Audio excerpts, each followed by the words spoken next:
Então, estamos no Rio de Janeiro, sou Davi Arara, sou professor de prótese sobre implante no curso aqui no Rio, aqui no INCO 25. Tenho trabalhado com isso já há algum tempo. Vamos conversando sobre aquilo que a gente vai conversar hoje para falar sobre as várias modalidades de prótese, de retenções protéticas que a gente tem a oportunidade de ver. E com isso a gente vai podendo fazer com que alguns conceitos dentro da evolução dos sistemas protéticos em implantodontia. Vamos falar sobre componentes da prótese óssea integrada, por que e quando nós devemos usar pilares diretos ou indiretos sobre a plataforma do implante. Vamos falar sobre os principais componentes e quais são os principais pilares protéticos que são utilizados em nossas reconstruções. E também indicações, vantagens e desvantagens de cada uma delas. E no decorrer da apresentação a gente vai falar sobre exemplos, vai mostrar exemplos de casos clínicos, justamente para ilustrar um pouco essas técnicas que a gente está dividindo com vocês. Muito bem, começando então, finalmente, nós temos coisas bastante interessantes a falar sobre as próteses aparafusadas e que, por algum tempo, ficaram se contrapondo às próteses cimentadas. Era uma coisa de aparafusadas versus cimentadas. Isso é uma coisa interessante porque no meu histórico, do meu aprendizado com prótese sobre implante, eu passei muito tempo advogando, fazendo bastante apologia à prótese cimentada.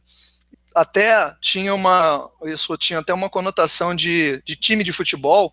Muitas vezes a gente se considerava o dono da absoluta verdade em relação a esses sistemas de retenção, e a gente vai procurar mostrar ao longo da apresentação hoje que, na verdade, isso é muito mais uma coisa de tentar entender como a gente pode conjugar os dois sistemas de retenção de modo que a gente possa ter um bom resultado e tentar aprender cada um deles da forma adequada para que a gente possa dar um bom trabalho para o nosso paciente. E é, na verdade, muito mais esse o intuito do que simplesmente ficar confrontando o que as próteses aparafusadas e as próteses cimentadas. Bom, em relação às próteses aparafusadas, a gente tem algumas terminologias que a gente acaba se deparando.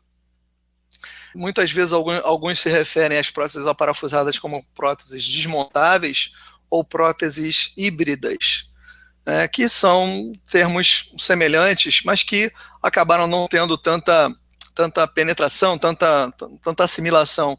E a gente acaba adotando essa nomenclatura de prótese parafusada, que alguns chamam também de parafusada, também dentro da questão do nosso português está correto, as duas formas de falar estão corretas. Então, tudo que a gente faz hoje, a gente de alguma forma deve ao professor Brånemark, que na década de 60 e 70, através de uma indústria chamada Nobel Pharma, começou a fazer as experiências, que todo mundo sabe, em relação à integração, e culmina com o que a gente tem hoje em dia de possibilidades para que a gente possa restaurar o edentulismo total, o edentulismo parcial.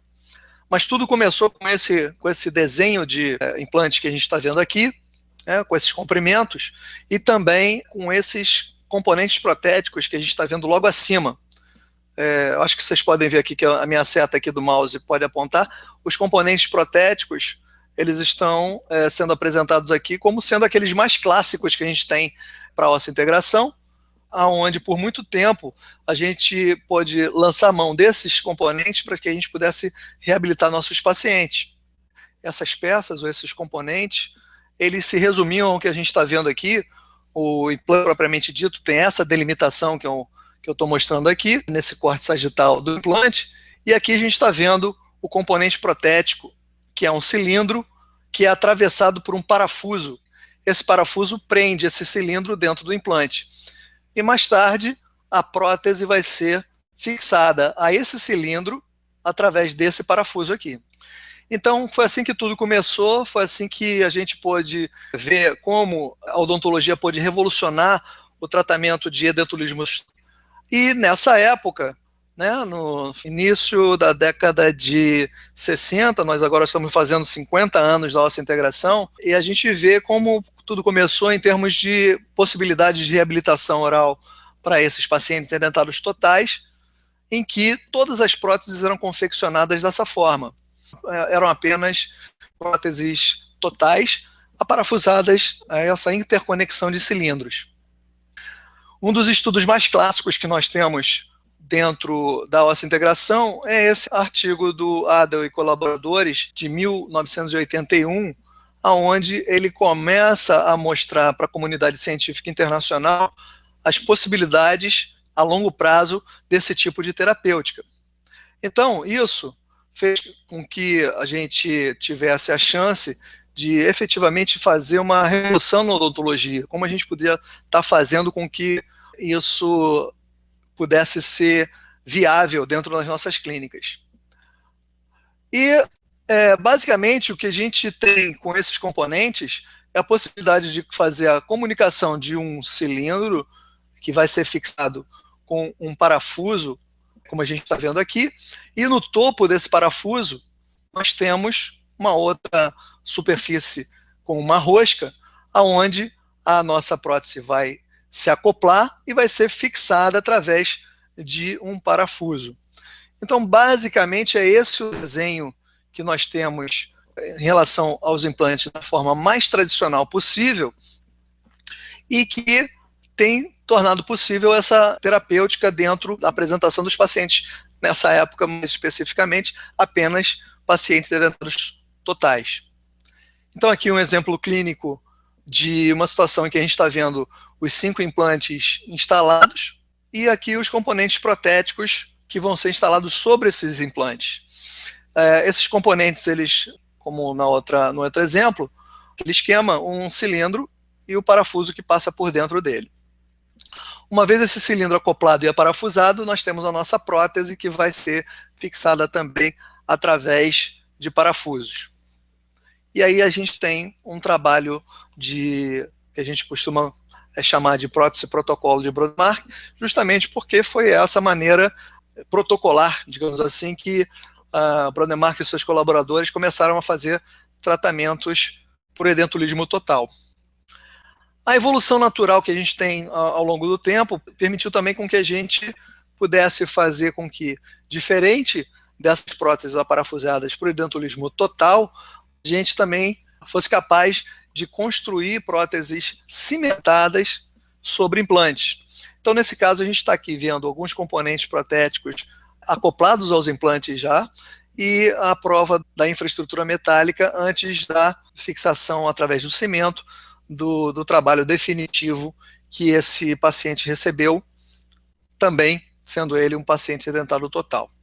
A maneira com que os componentes protéticos para a prótese cimentada se acoplam tem algumas semelhanças e diferenças, mas basicamente dentro desse esquema que a gente está vendo aqui, nós temos um componente que tem uma certa conicidade, com uma certa conformação, inclusive hoje em dia, no que a gente pode considerar a face vestibular ou a face lingual palatina.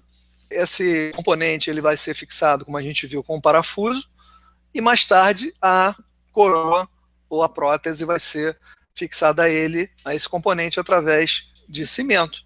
Então, basicamente, é esse o desenho preliminar de uma prótese cimentada. Vamos desenvolver mais um pouco sobre isso já já. Muito bem. A prótese desmontável, a prótese aparafusada, ela pode se dividir em termos de acoplamento. Como é que acontece o acoplamento com o implante? Uma das maneiras que a gente tem para fazer esse acoplamento é através de um sistema indireto. Ou seja, a gente vai precisar usar um pilar protético intermediário que vai fazer a conexão entre o implante e o componente protético. Aqui a gente vê um caso que é bem representativo disso, da necessidade da utilização de um pilar protético intermediário. Nós temos 8 implantes instalados nesse caso, e dá para ver nitidamente que numa determinada região, na região anterior dessa mandíbula, a gente tem uma espessura da fibromucosa bastante alta, bastante grande, e que faz com que esse implante, comparativamente aos outros, esteja num nível mais subgengival, e com isso a gente vê a necessidade de tentar fazer um equilíbrio, uma equilibração entre eles, através dos componentes protéticos dos pilares intermediários. Então a gente vai fazer uma retenção, uma fixação indireta dessa prótese, porque a gente vai poder usar alguns componentes que têm comprimentos variados, isso de acordo com a espessura da fibromucosa. Nesse exemplo aqui, nesse tipo de conexão protética, nós temos desde 3 milímetros de comprimento até 6 milímetros de comprimento. E nesse momento clínico, a gente vai tentar estabelecer de várias maneiras qual é a espessura dessa fibromucosa nas suas várias áreas, né? E com isso a gente vai poder escolher, vai fazer a aquisição dos componentes protéticos corretos, de forma que a gente possa elevar e fazer com que todos eles fiquem no mesmo nível. E com isso a gente é capaz de construir a nossa prótese sobre implante, uma prótese parafusada. Nesse caso, essa prótese foi feita dessa forma, em duas metades, a primeira que a gente está vendo aqui, e a segunda depois que foi a parafusada, justamente porque a quantidade maior de implantes fez com que a gente ficasse preocupado com um fator que na época a gente estava muito preocupado com a questão da flexibilidade mandibular, como é que isso iria ou não afetar a longevidade do implante, e hoje a gente vê que isso não tem tanta importância assim, mas nessa época a gente resolveu fazer esse trabalho em duas metades, como a gente está vendo aqui. Então, essa prótese do tipo protocolo de Brånemark tem essa característica que a gente está vendo aqui, que nesse caso a extensão em cantilever foi bem pequena, e num primeiro momento a gente está fazendo a vedação dos orifícios de acesso aos parafusos de fixação através de um componente provisório, né? Mas aqui basicamente eu quero mostrar para vocês que esse caso foi resolvido através de um sistema de pilar indireto, feito de forma indireta ao implante. E esses pilares vêm também evoluindo ao longo do tempo, desde do clássico do Brånemark na década de 60 e 70, evoluindo para esse sistema aqui que a gente está vendo aqui, que nesse caso é um parafuso único. Nesse aqui a gente tem um componente duplo, um cilindro e um parafuso que passa por dentro dele independentemente, um parafuso passante aqui. E aqui é um parafuso, uma peça única, que é rosqueada sobre o implante, sem evidentemente ter qualquer tipo de travamento na base.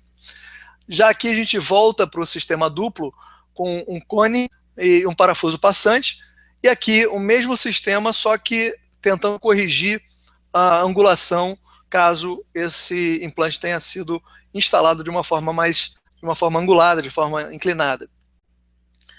Como aqui, por exemplo, situações em que a gente vê um tratamento feito pelo conceito do All-on-4, em que os implantes distais estão com essa inclinação de mais de 45 graus, frente ao plano oclusal, e isso foi corrigido, né, proteticamente falando, foi corrigido através do componente angulado, para que a gente pudesse ter um eixo de inserção da prótese de uma forma mais favorável.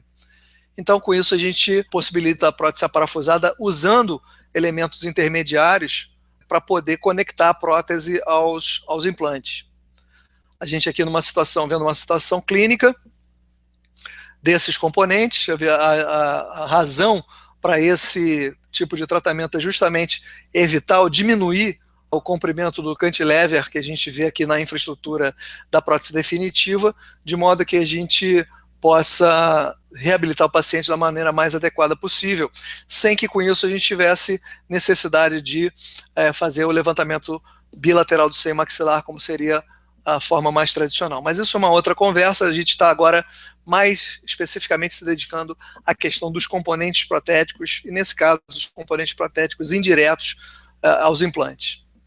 Aqui a resolução final do caso, com a extensão em cantilever bastante reduzida, graças a essa tática, a essa estratégia de usar o sistema All-on-4.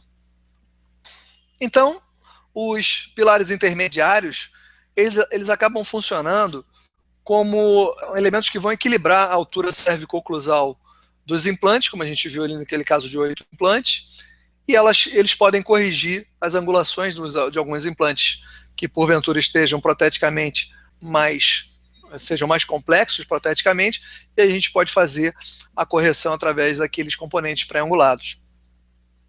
E eles favorecem a distribuição de tensões biomecânicas justamente pelo fato de que durante o processo de fundição de uma infraestrutura, a gente pode, através de uma estabilização, principalmente horizontal, da peça, a gente possa evitar determinadas distorções que vão fazer com que haja um efeito de gangorra, por exemplo, na hora do acoplamento, se a gente tiver várias alturas de implante naquele determinado caso clínico. E também o efeito fusível, né? É interessante esse termo, porque justamente se houver alguma tensão excessiva, de alguma forma, sobre um conjunto de implantes, provavelmente aquele pilar intermediário ele vai poder funcionar como um elemento que vai falhar e tentar evitar com que o próprio implante falhe numa situação de sobrecarga. Evidentemente que a gente vai tentar evitar isso de toda forma, mas o pilar intermediário, segundo Lewis, em 92, tem esse efeito. Bom, e associado ao acoplamento indireto ao implante, nós temos o acoplamento direto. Tem algumas pessoas fazendo algumas perguntas, e a gente vai tentar dar acumulado para que o final a gente possa responder, tá bom, Antônio? Então vamos lá. Então nós temos o acoplamento direto, ele vai ser feito diretamente sobre o implante.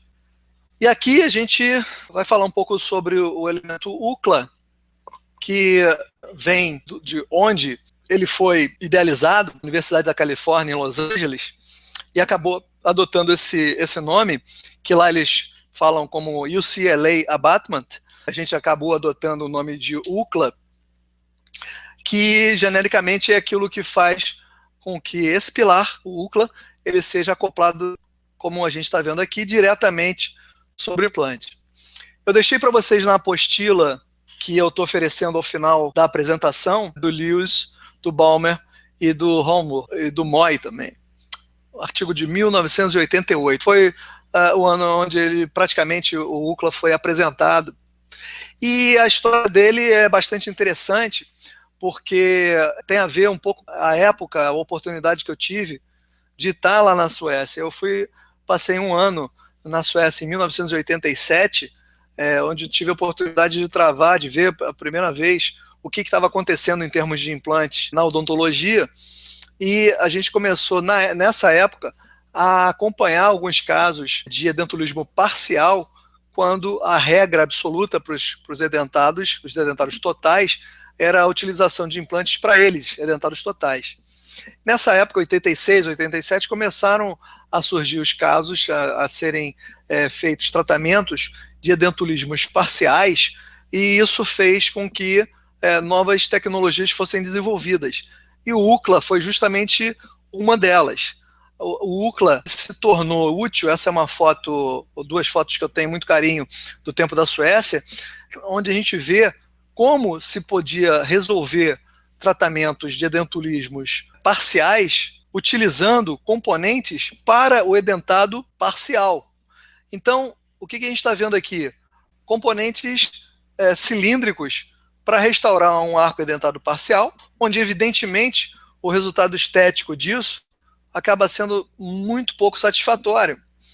Na época, a preocupação principal desse tipo de tratamento era basicamente ver o resultado funcional que esse tipo de tratamento, os implantes, poderiam oferecer, e evidentemente não se tinha uma opção melhor até então de componentes protéticos que pudessem sanar esse problema do metal aparente.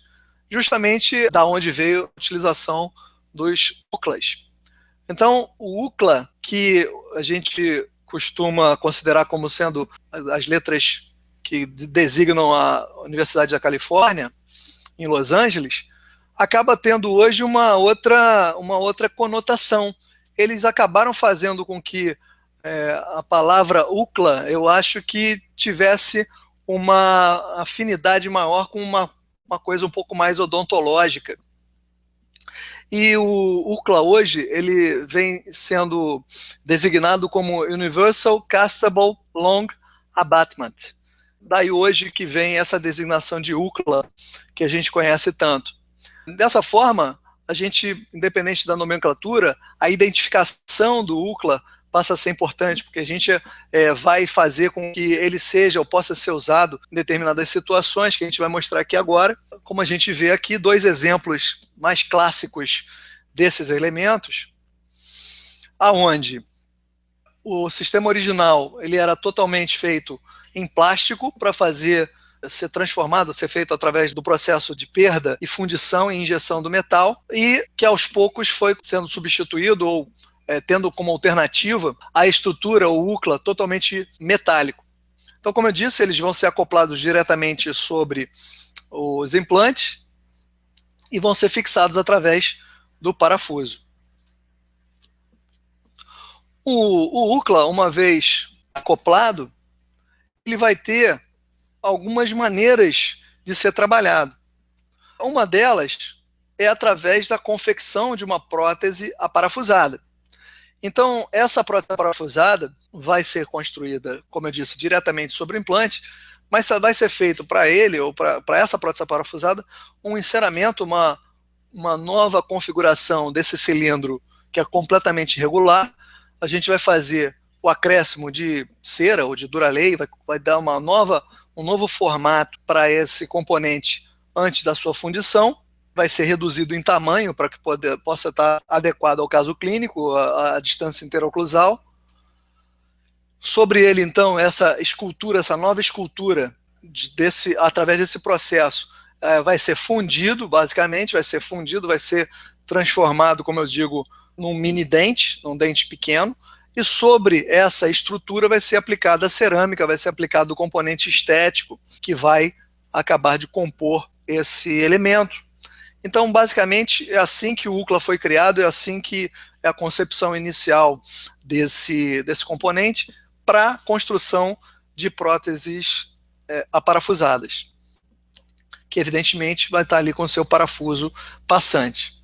Então, ao longo dos anos, esse UCLA original, ele passou por algumas transformações que tem muito a ver com a própria evolução de alguns implantes, mas que, a bem da verdade, toda vez que a gente considera a questão da fundição de uma peça plástica totalmente substituída por metal, a gente pode ter alguns tipos de problemas, principalmente quando a gente está lidando com o acoplamento que a gente tem sobre a plataforma do implante, independente dessa plataforma, e principalmente, evidentemente, quando a gente está fazendo com que esse acoplamento seja feito numa superfície interna. A gente vai ver já como esse tipo de fundição de uma peça totalmente plástica pode ser comprometedora para o nosso resultado final. Basicamente, a gente tem no componente UCLA, que, como a gente está vendo aqui, plástico, metálico, e aqui o componente UCLA para provisório, a gente tem uma seção circular e uma seção hexagonal para os implantes de superfície hexagonal, de plataforma hexagonal. Evidentemente que esses tipos de plataformas, ou esse tipo de superfície do acoplamento do elemento UCLA, vai fazer com que ele seja rotacional ou não rotacional sobre o implante hexagonal. E a chamada de atenção que a gente tem sobre a questão dessa utilização de um componente totalmente plástico tem desse exemplo que a gente está vendo aqui. Aqui foram feitas fundições do elemento plástico e do elemento metálico, como a gente está vendo aqui, ó. Uma base metálica que vai se acoplar ao implante, e aqui um elemento totalmente plástico que foi fundido dentro desse mesmo anel de fundição. Então, a gente vê que no processo de fundição dos elementos, o elemento totalmente plástico tem esse tipo aqui de configuração final assim que ele sai da fundição. Uma superfície bastante regular, bastante porosa e que pode comprometer o nosso trabalho, como a gente vai ver, em comparação com o que a gente está vendo aqui, que é a fundição, a sobrefundição feita em cima de um cilindro totalmente metálico. Então a qualidade é bem diferente um do outro. Como a gente compara aqui, a fundição de um elemento totalmente plástico com a de um elemento metálico. Esse tipo de observação é importante clinicamente também dentro do que a gente considera como sendo fundamental para o acoplamento do parafuso de fixação da prótese. Como é que a prótese vai ser fixada em cima de uma peça totalmente plástica que foi fundida, já que no interior desse acoplamento existe uma relação necessária para que haja a passividade de fixação. Então, o que a gente está vendo aqui? Um corte sagital do cilindro recém-fundido, em que a gente está vendo uma pequena irregularidade nessa área, que é justamente aonde o parafuso de fixação ele se apoia antes de aparafusar e antes dele ser torqueado por cima do implante. Mas esquematicamente a gente está vendo aqui um parafuso que vai ser utilizado para essa fixação, e aqui a gente vê que na superfície interna do parafuso, onde o parafuso se apoia dentro do cilindro, a gente está vendo que pequenas irregularidades naquela superfície pode fazer com que o parafuso não se acople completamente, e aí a gente começa a ter problemas de soltura, de afrouxamento do parafuso, e com isso a gente tem a possibilidade de falha do trabalho por uma questão biomecânica, graças a uma questão de fundição de uma peça totalmente plástica. Isso pode ser problemático. Então, sempre que possível, a gente evitar o uso de componentes totalmente plásticos para que a gente não incorra nesse tipo de problema. A gente está vendo aqui a relação entre a peça fundida, a peça plástica totalmente fundida, em que não tem um acoplamento perfeito com a superfície do implante, como a gente está vendo aqui. Diferente da peça metálica, que quando acoplada ao implante, tem uma precisão muito maior. Então, dentro do processo de construção de uma prótese aparafusada, uma prótese em que o UCLA está sendo utilizado, não necessariamente de uma prótese aparafusada, mas de uma prótese cimentada também utilizando o UCLA, é importante que a gente evite a todo custo o componente UCLA totalmente plástico, por causa desse tipo de risco que a gente tem em função da desadaptação, do desacoplamento que a gente pode ter numa situação dessa. Mais uma vez, comparando a peça fundida à peça em plástico, e quando a gente também compara com uma peça indireta, ou seja, um pilar indireto, o acoplamento que a gente procura ter sobre o implante também é vantajoso, já que a gente está trabalhando em cima ou com duas estruturas metálicas, uma acoplada à outra. Para tentar sanar esse efeito, o UCLA também evoluiu, e já há mais de 20 anos nós temos o UCLA misto, né? O UCLA que tem uma base metálica, uma base normalmente em ouro, em tilite, em outros materiais, metais, e uma estrutura em plástico que a gente pode fazer através do sistema de cera perdida, ou de plástico perdido, com que haja aquela substituição, aquela nova conformação, utilizando dos benefícios que a gente tem com a questão da adesão do metal que vai ser injetado durante a fundição, para que ela possa fazer o recobrimento aqui sobre essa base metálica, como a gente vê aqui. E aí, com isso, a gente tem a opção de utilizar componentes mistos, tanto com a superfície circular, ou seja, sem o travamento sobre o topo do implante, ou com a superfície hexagonal, travando e evitando com que haja uma possível rotação desse componente da prótese depois de instalado, principalmente em casos unitários ou em casos isolados. Então aqui uma situação clínica bastante comum, em que a gente está vendo uma reabilitação sendo feita com 2 implantes no quadrante 4, onde a gente vai utilizar 2 UCLAs mistos, né, a base metálica e o corpo em plástico. Por que está sendo utilizado esse componente? Porque a distância interoclusal que a gente tem para esse paciente é muito reduzida, e a gente vai explorar uma das coisas interessantes que a gente tem das próteses aparafusadas, que é justamente o fato da retenção ser ou acontecer internamente ao implante, diferente da nossa prótese cimentada.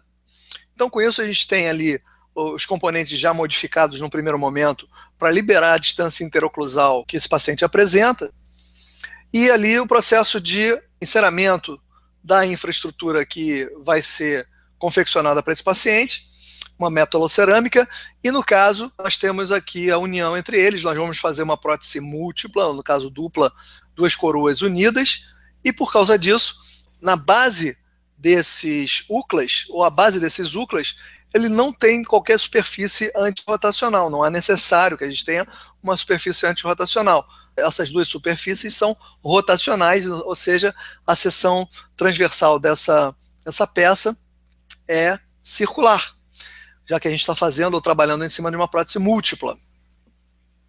A fundição da peça foi realizada e depois, logo depois, a aplicação da cerâmica.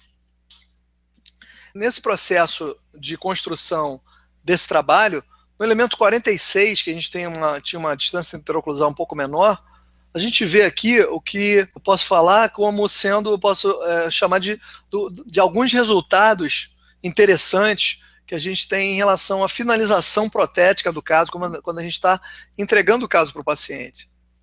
Repara que no 47 a gente teve uma resolução estética que eu posso considerar satisfatória, né? A gente tem uma resina cobrindo essa região e também, da mesma forma, a mesma resina cobrindo a região do 46. E a gente vê uma nítida diferença entre a finalização estética do caso, aqui no detalhe. Então, o que a gente está vendo? Que numa situação em que a gente tem uma estrutura de cerâmica mais alta naquela região do orifício que dá acesso ao parafuso de fixação do 47, nós temos uma camada de cerâmica um pouco mais generosa, uma espessura maior do que no 46, em que o que eu vou chamar de cavo superficial do implante, ou da coroa sobre o implante, o cavo superficial dessa coroa, ela é metálica. O fato que faz com que seja mais difícil a gente mascarar o resultado final dessa cobertura de resina fotopolimerizável que a gente teve aqui. Então essa característica pode ser importante na resolução final, porque a gente tem que ter alguns tipos de cuidado. Se a gente tem normalmente uma superfície oclusal com uma cerâmica que, porventura, esteja um pouco mais espessa do que o recomendado, a gente pode ter algum tipo de problema em relação à falta de suporte dessa cerâmica, que pode, eventualmente, fraturar. Enquanto que, numa situação como essa do 46, provavelmente a gente vai ter uma cerâmica mais protegida, mas ao mesmo tempo a gente não tem um resultado estético tão bom quanto a gente queria. No final da instalação do trabalho, o UCLA justamente ele se mostrou útil porque evitou com que houvesse, numa região que, embora não necessariamente estética, evitou com que a gente tivesse uma aparência metálica de um cilindro metálico se a gente estivesse usando um componente intermediário.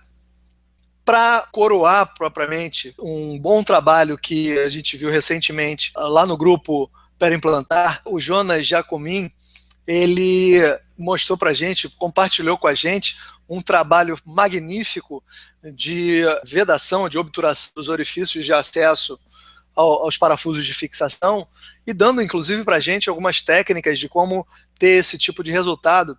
E eu queria agradecer ao Jonas pela oportunidade de estar mostrando o trabalho dele aqui, que tem, como a gente pode ver, um resultado muito, muito bacana. E compartilho com vocês isso. Obrigado, hein, Jonas?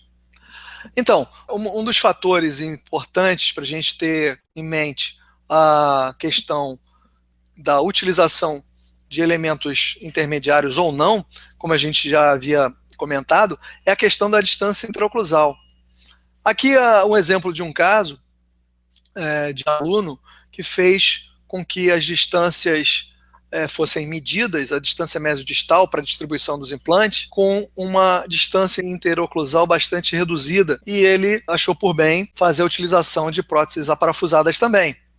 Nesse caso, ele, para tentar determinar a distância interoclusal de uma forma mais precisa, ele usou o seguinte artifício. Ele, com os modelos de estudo, ele fez manipulação de uma base pesada e fez a oclusão nos modelos. E com isso, através do recorte, ele consegue ver da cúspide funcional palatina que a gente tem no molar superior, qual é a distância até a fibromucosa que esse paciente apresenta. E nesse caso, ele está vendo que tem 3 milímetros, muito pouco. Então, ele achou por bem fazer com que a sua reabilitação fosse feita através de próteses aparafusadas. E aqui a gente está vendo justamente isso. Mas nesse caso, diferente daquele caso anterior, em que eu fiz o trabalho múltiplo, esplintado, nós aqui estamos vendo 2 coroas individuais.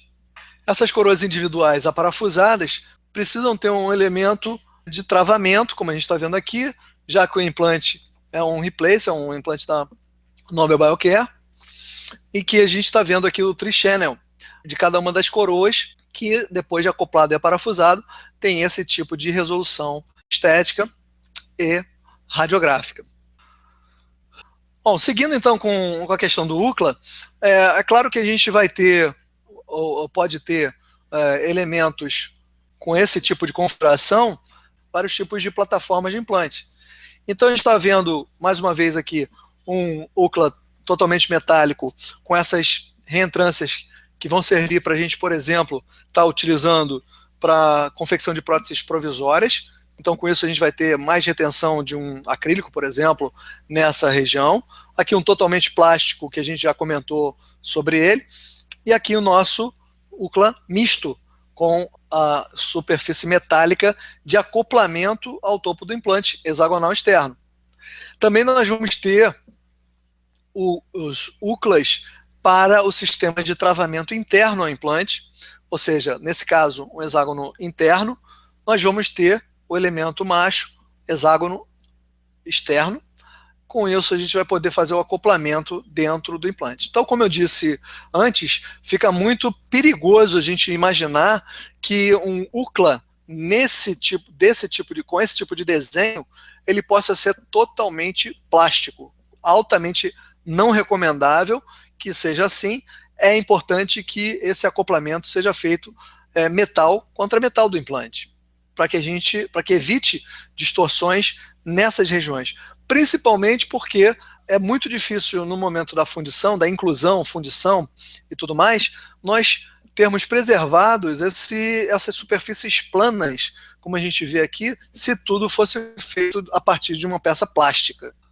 Para outros sistemas nós vamos ter essas variações também. Aqui a gente está vendo alguns implantes do sistema Nobel Biocare, em que tanto os sistemas de cônicos quanto os sistemas de tri-channel ou sistemas de hexágono externo, nós vamos ter os UCLAs correspondentes, nesse caso aqui, demonstrando os UCLAs provisórios, para elementos provisórios. E aqui as variações de UCLAs também para o sistema Nobel, os UCLAs definitivos, onde a gente vê nitidamente uma infraestrutura metálica e também a infraestrutura plástica que vai ser modelada de acordo com o caso, tanto para a construção de próteses aparafusadas, como eles foram inicialmente imaginados, quanto para a construção de próteses cimentadas também, que a gente já vai ver já. O Davi está perguntando aqui, eu não estou resistindo aqui à pergunta, com relação à pouca distância interoclusal, uma outra opção seria a moldagem direta da cabeça dos implantes. Você contraindica essa prática? Davi, exatamente o que é para ser feito no momento da escolha de um pilar protético. A moldagem é feita a nível da plataforma do implante, para que a gente possa, com calma, fazer a escolha do componente correto dentro daquela situação de distância interoclusal deficiente ou diminuída. Vamos seguir. UCLA para cone Morse. O que vocês acham que pode ser feito em relação ao UCLA para cone Morse? Basicamente, nada, porque não existe UCLA para cone Morse. Simplesmente não existe, por causa daquelas situações que eu comentei, em que você tem outros componentes protéticos que podem ser utilizados para os UCLAs e eles acabam não sendo nem fabricados. Até onde eu sei, não há elemento UCLA para implantes com plataforma cone Morse. Bom, e o UCLA, ele vai poder, como eu disse antes, ele vai poder ser construído para próteses cimentadas e aparafusadas. Se as próteses escolhidas forem próteses cimentadas, o UCLA vai poder sofrer também a modificação necessária para que essa configuração seja feita dessa forma. Ou seja, se por um determinado momento da criação do próprio componente ele foi bolado, ele foi idealizado para ser feita uma prótese aparafusada, a gente também pode fazer modificações desse elemento através de cera, através de acrílico, em que o laboratório de prótese vai alterar esse formato cilíndrico básico que a gente tem com o UCLA e transformá-lo num cone, num elemento muito semelhante a uma preparação coronária de um dente natural. Então, com isso, a gente pode, de alguma forma, estar escolhendo, estabelecendo, nesse caso, a configuração do UCLA para permitir com que haja a cimentação da coroa. Então, esse UCLA foi modificado através de enceramento, ele foi usinado ainda na sua fase plástica, digamos assim, e a fundição é feita para que a gente possa finalmente ter o nosso componente protético metálico para ser acoplado sobre o implante. E mais tarde permitir com que haja a cimentação da coroa protética. Um exemplo que a gente pode usar, um exemplo clínico que a gente pode usar aqui, para esse caso de edentulismo total, e que a gente já está vendo aqui um modelo de trabalho com o acoplamento dos vários UCLAs mistos, que foram acoplados, como a gente está falando aqui, diretamente sobre a superfície dos análogos de implante. Então a gente fez a moldagem a nível de implante, e aí o acoplamento desses componentes foi feito dessa forma. A gente vê ali um conflito em relação a paralelismo, e o laboratório de prótese vai se preocupar em fazer a modificação desses componentes de modo que a gente possa, de alguma forma, fazer com que esses elementos fiquem um pouco mais paralelos, para que a gente possa distribuir melhor, estabelecer um eixo de inserção da futura prótese. Então, depois da fundição, é essa configuração que a gente vê. Essa fundição foi feita, nesse caso, foi feita em ouro. Todos os componentes foram fundidos em ouro, e a gente, com isso, está permitindo que haja a instalação desse trabalho sobre os implantes na boca do paciente, e mais tarde as coroas definitivas, como a gente está vendo aqui. Então, como eu mostrei antes, o UCLA agora sendo utilizado para confecção de próteses cimentadas. Então, tentando resumir aqui a questão do UCLA, independente da plataforma do implante, basicamente a gente tem a possibilidade de confeccionar e transformar esse UCLA, esse cilindro, numa peça cônica para fazer a cimentação da nossa coroa, ou a gente está com a possibilidade de fazer com que todo o dente, toda a coroa seja incorporada a um elemento UCLA para que a prótese possa ser aparafusada. E a questão de uma possível discussão em relação a quando a gente vai utilizar o UCLA ou quando a gente vai usar o pilar intermediário. Então, basicamente, o que a gente tem considerado é que o UCLA vai ser usado para espaços interoclusais reduzidos. Se houver alguma influência com a questão do espaço interproximal, a altura do tecido gengival também, que a gente evitaria a utilização de um pilar intermediário para evitar o efeito estético negativo. A angulação do implante, como a gente viu no caso total que eu acabei de mostrar, ele ajuda a essa configuração, principalmente no caso de próteses cimentadas. E o custo da prótese, que influencia, em geral, a gente pode, às vezes, ver um tipo de custo mais elevado do que a utilização de pilares intermediários. Isso é para ser levado em conta. Isso também vai depender, muitas vezes, do próprio trabalho do laboratório de prótese. Fatores estéticos. E o pilar intermediário ele vai estar bastante indicado para a questão dos implantes mais profundos dentro da questão da fibromucosa, angulados, a necessidade da sua utilização numa maior distância interoclusal, e também por fatores biomecânicos que eu mencionei antes, principalmente aquela situação do efeito fusível que eu comentei anteriormente. E as próteses cimentadas? como é que a gente vai estar lidando com isso?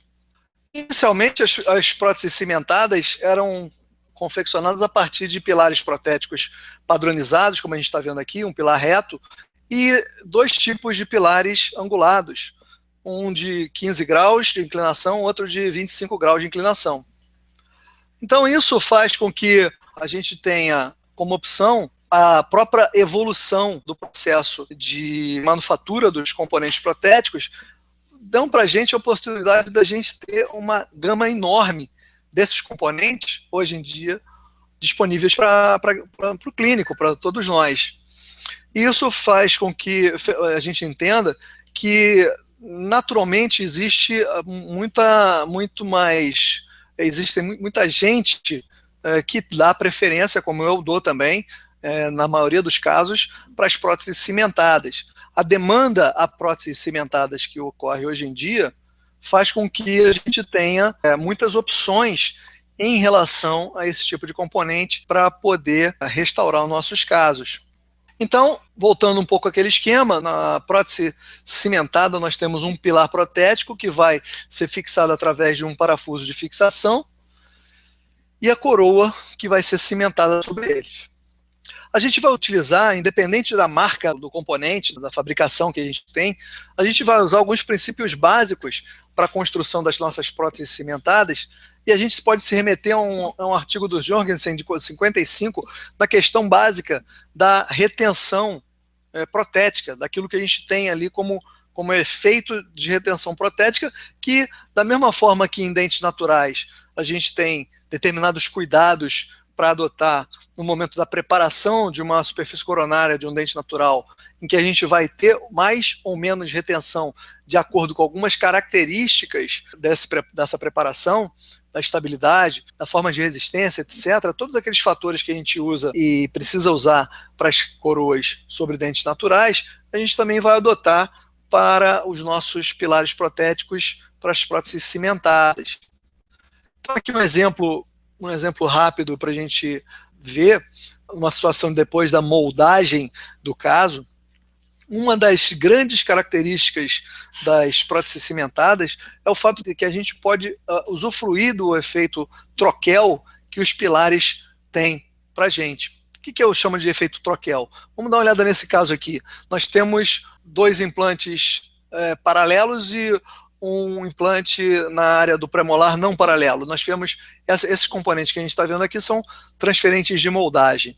Então, quando a gente escolhe os pilares protéticos para fazermos, nesse caso, uma ponte fixa sobre implantes, a gente está vendo aqui a possibilidade de fazer com que eles fiquem paralelos, uma vez antes eles não estavam paralelos. Então, a preparação do elemento, do componente que vem pré-fabricado dessa forma, o laboratório ou o próprio cirurgião dentista pode executar a modificação desses componentes de modo que favoreça um eixo de inserção de uma prótese cimentada.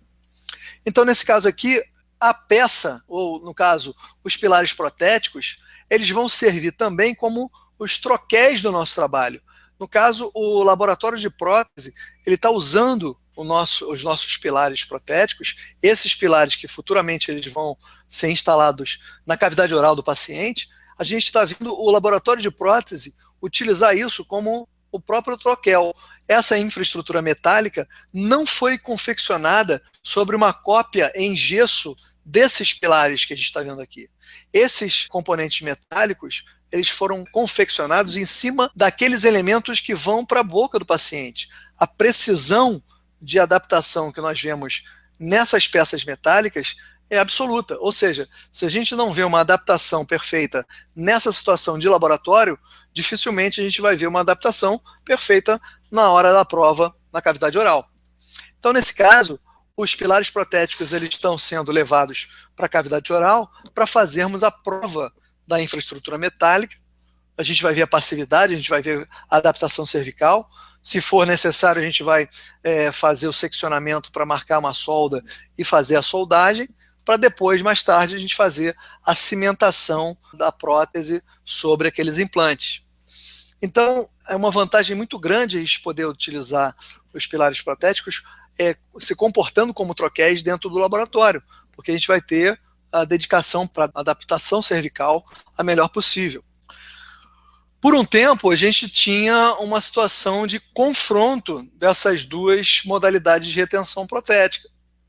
Um dos primeiros trabalhos que fez essa confrontação, inclusive no próprio título do trabalho, é esse do Ken Hebel. Kenneth Hebel fez em 97 um artigo que se tornou um clássico frente à questão da discussão entre próteses aparafusadas e próteses cimentadas.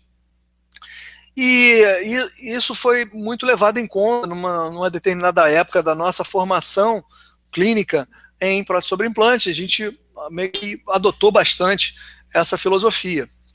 Das próteses desmontáveis ou das próteses aparafusadas, como a gente tem algumas características e vantagens, como a possibilidade de retirada para manutenção periódica do trabalho, procedimentos de profilaxia e controle periimplantar, o controle e avaliação individual dos implantes, o ajuste ou reparos das próteses quando necessário, a pouca distância interoclusal, que a gente já comentou, o posicionamento de implantes no arco, isso eu acho muito importante, e as sobredentaduras retidas por barras.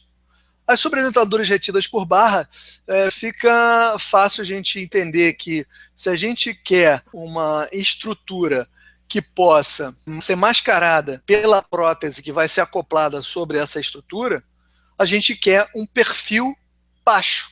A gente quer um perfil baixo e com isso a gente não vai poder utilizar um conector, uma conexão pilar protético cimentado. A gente não vai querer cimentar uma barra para o tipo de fixação que a gente quer, o tipo de reconstrução, que é uma sobredentadura retida pelo sistema barra clipe. Até porque, se a gente tem no sistema de retenção protético barra clipe, o próprio fato do paciente remover a prótese e recolocar faz com que, eventualmente, uma barra feita através de uma cimentação a pilares protéticos possa ser simplesmente impossível de ter uma boa manutenção, de a gente poder controlar isso sem que essa barra seja removida involuntariamente. Então, a gente vai utilizar a barra para sobredentadura aparafusada, evidentemente. Outro fator importante, que eu, como já comentei, da distância interoclusal, agora é para se ter cuidado na questão da quantidade de resina fotopolimerizável que vai ser usada aqui para o vedamento dessa estrutura e também aquilo que eu chamei a atenção antes da questão do cavo superficial cerâmico ou cavo superficial metálico, para que a gente possa proteger aquela cerâmica eventualmente de um eventual desapoio que ela tenha. Agora, é muito importante também que se estabeleça a maneira de retenção dos nossos trabalhos através de um bom exame clínico antes de fazer o paciente entrar num programa de implante.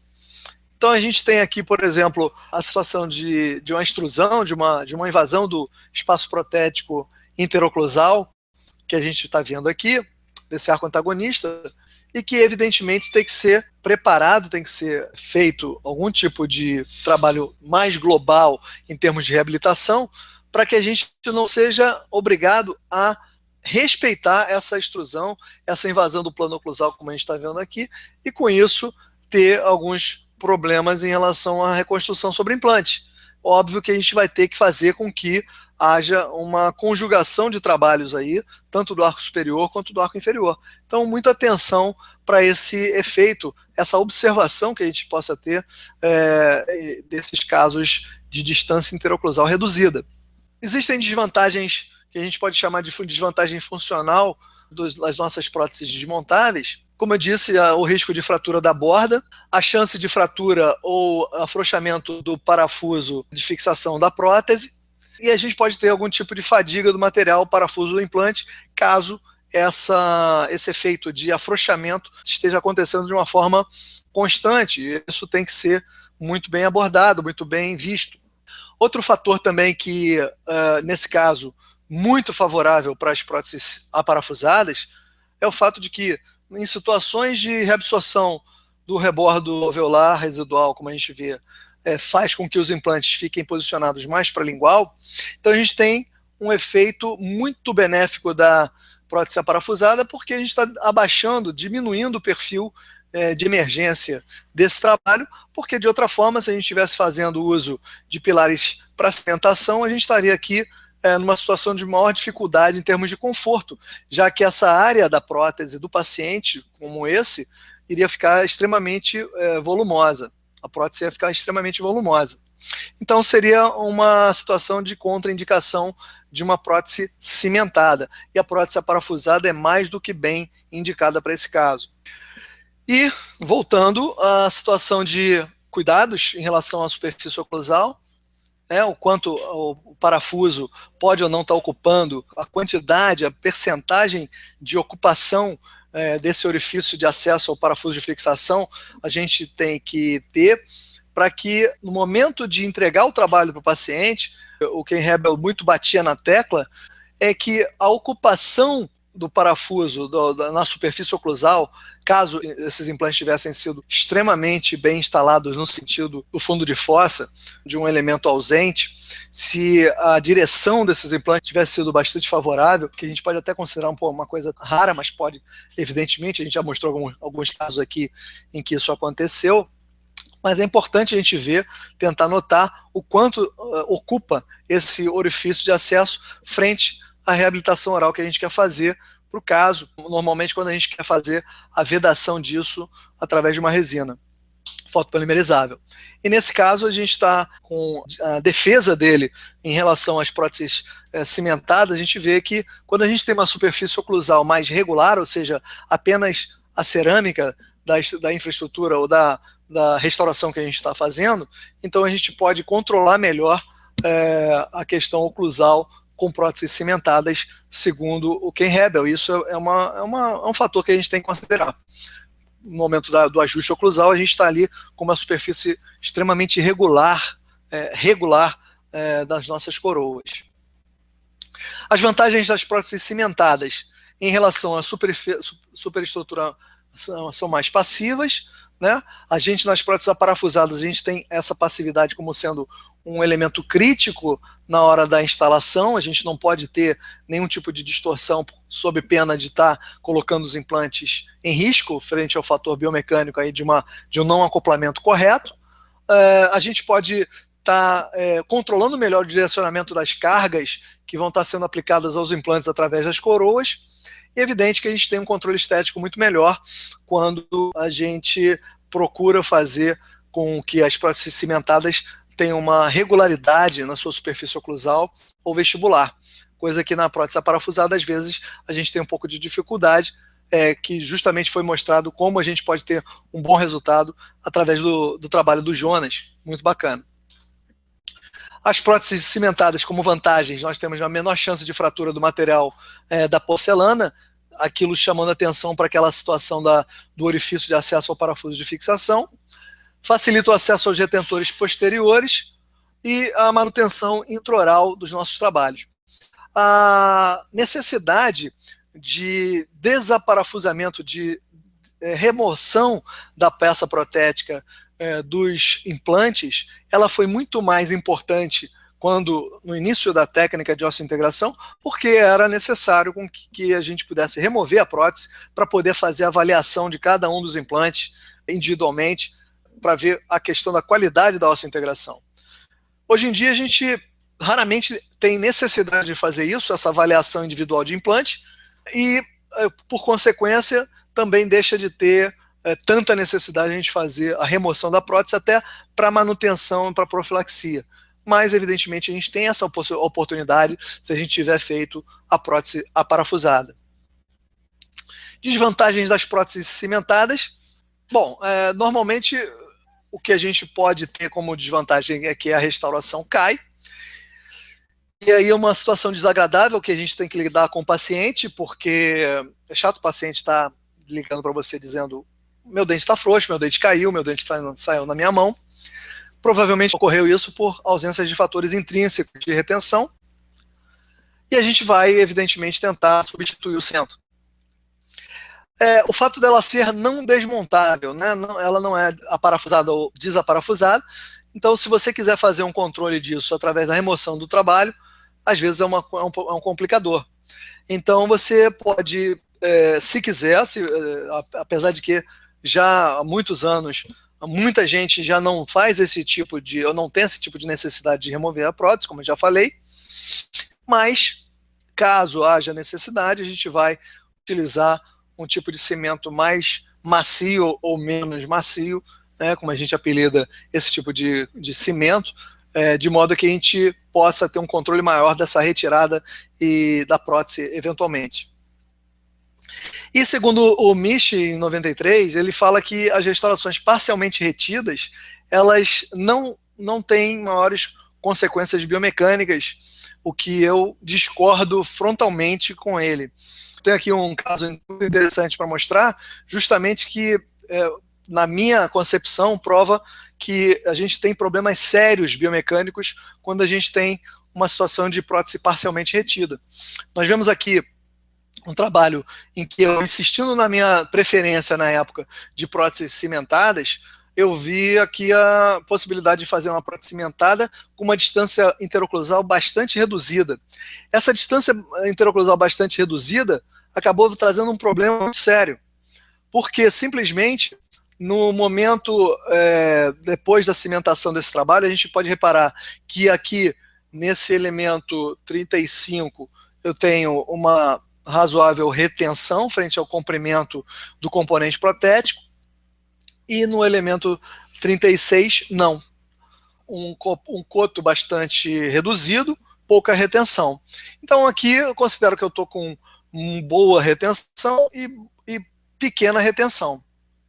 Ora, a cimentação do trabalho depois de um certo tempo, não vou me lembrar agora, mas cerca de 1 mês, 2 meses depois da instalação do trabalho, a paciente liga dizendo que a prótese está frouxa, ficou um pouquinho frouxa. Então eu falei, não, vem aqui, vamos recolocar, vamos cimentar. E aí, essa prótese, ela foi essa aqui, que está nesse quadrante.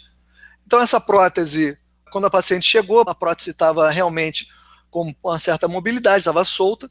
Quando eu puxei a prótese para poder fazer a recimentação, qual não foi minha surpresa, este implante aqui veio junto com a prótese. Ora, quebrei a cara, né?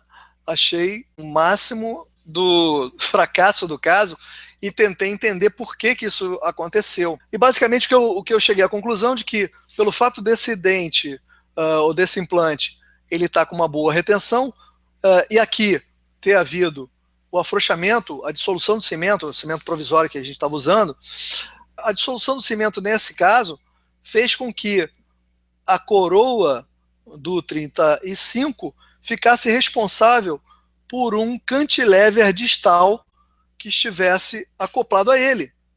Com isso, sobrecarga um problema biomecânico clássico em que um cantilever extenso em cima de um implante apenas fez com que houvesse a falha da osseointegração e o implante acabasse tendo que ser removido, simplesmente porque ele perdeu a osseointegração.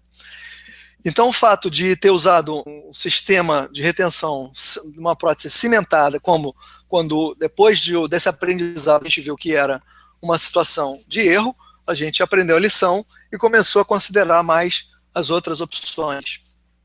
A gente tem vários tipos de cimentos provisórios e definitivos, e isso vai muito de acordo com a conduta clínica de cada um.